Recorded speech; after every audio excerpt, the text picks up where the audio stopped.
Hello, welcome to this week's video. This week I'm turning a peppermint gum. I got the peppermint gum from Kylei. She's got a farm just out the road, and there was a bit of wind damage, a few trees down, and there's a couple of peppermint gums down, so I cut a few up just to see what they look like. You can see there's some dark rings in the bowl, and I'm told that this happens when the trees experience a very wet year.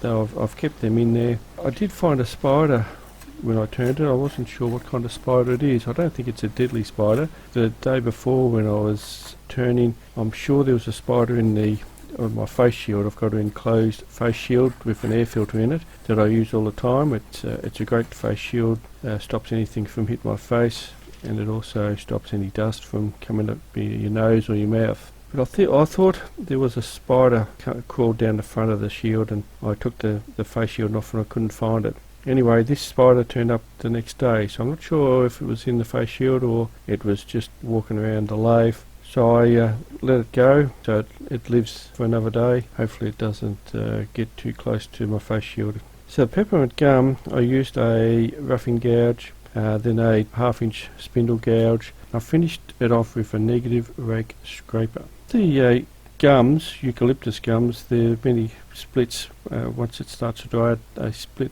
a fair bit, and I've had to fill up a fair few of those splits with sawdust and CA glue. Anyway, it come out alright. It's up in the house. I'm sure the boss will take it and use it for something or give it away, which is fine.